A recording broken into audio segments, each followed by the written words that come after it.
in method 13 to 17 prologue, we talked about how a person is born with hara center and that the rest of the centers, heart, head, are developed.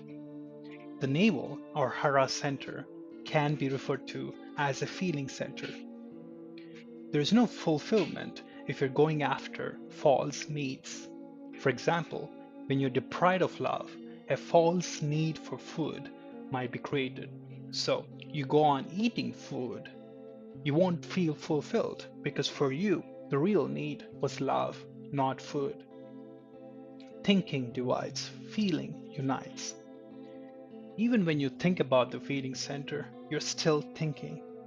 You have divided the feeling center from the others. When you say someone I love you, be aware. Is it just a thought or is it a feeling? Watch method 29, which talks about love and attachment. Watch method 18, which talks about love and lust. Watch method number 10, which talks about love and sex. You can say I will love you forever, but that is probably just a promise that came from your thought. Naturally, since it was just a thought that happened in the spur of the moment, you cannot keep the promise. Now, that promise becomes a bondage. Method 48. At the start of sexual union, keep attentive on the fire in the beginning and so continuing. Avoid the embers in the end. Stop seeing sex as a taboo or a bad thing. Watch method 10 again to understand it. Here is the progression. Lust becomes sex, becomes love, becomes devotion. If you're stuck at a level without moving forward at any point, it becomes ugly and animalistic. So, use each step as a technique. The moment you deny it, you destroy the possibility. It is not of a mind act. Don't make it a mind act. If you do, it becomes ugly and you'll be stuck in it. Sometimes, people who can just think about doing the act will fail at doing it. Why? Because that has become a mind act for them. By doing it, it involves the whole being. So head becomes uneasy as it cannot be a master anymore. For you, it is just an act to release your superfluous energy. So you're in a hurry to just release it. Overflowing energy creates tensions. So you want to get rid of it to be at ease. In method 25, we talked about this. We want the earthworm to come back to the center instead of letting it escape. Once it is released, you'll be weak, but you take this weakness as relaxing. But this kind of relaxation comes at a great cost. It is of negative type. You're throwing away energy just to relax. This type of relaxation will be only of physical. It cannot go deeper. So this technique says, don't be in a hurry. Don't be eager for the end. Remain with the beginning. Forget the end completely. Don't be concerned with it. Forget about where you are going. Be in the present.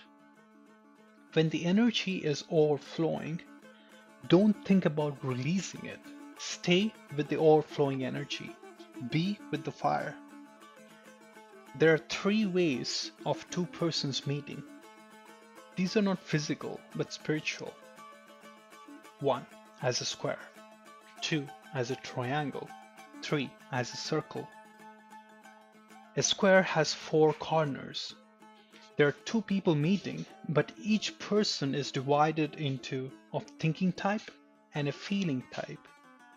So there are 4 meeting points. This type of meeting is false. There is no deep meaning. This happens when the act is just of mind. You are 2, but for a sudden moment, you become 1. This is better than square meeting because at least for a moment, there's oneness. This happens when you're seeking the release because the moment release happens, the contact point is lost and you become 2 again. Circle is the best meeting point. There are no angles. The meeting is not for a single moment. There's no time in it. This can happen only if you're not seeking the release. So, don't exploit each other. If you do, it remains as ugly act, falls back to animalistic lust. If you unify, it transcends to love and thus devotion. This is about accepting the nature of who you are and using it to transcend instead of denying it. If the energy moves in a circle, like in the third type of meeting, then the relaxation is of a positive type.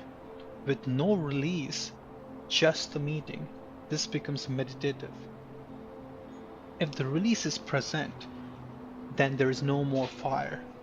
You're simply relieved of your energy without gaining anything. So stay unioned without the release. This is different than the usual peak orgasm. You go to the peak and fall, where you create excitement only to be released at the end. Both meet as excited beings. This technique is about valley orgasm. This can be obtained only through relaxation. Once you reach the peak, stay there. Don't push more.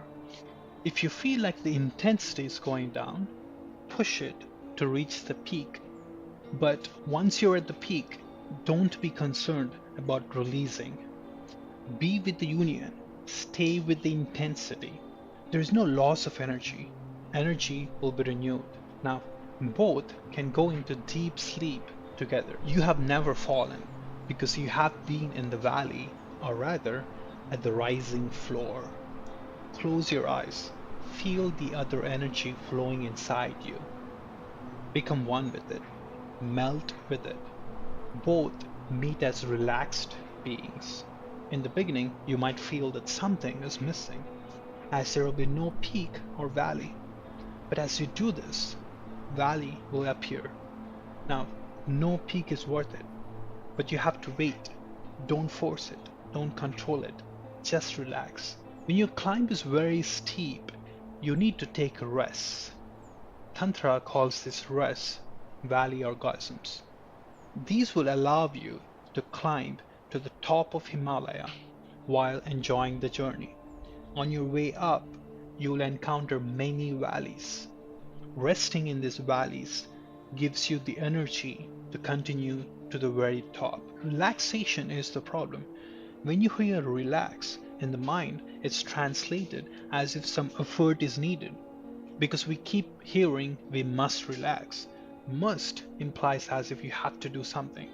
It becomes a goal. If you ask how to relax, you're missing the point. Just do not do anything. That's what relaxing is. Anything you do to relax will become a barrier. Well, you could say counting sheep or numbers is a method to relax. It happens because you're bored. Relaxation comes after that through sleep.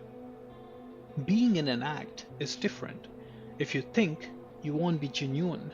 Don't think about the act or the end at all. Just play with the energies.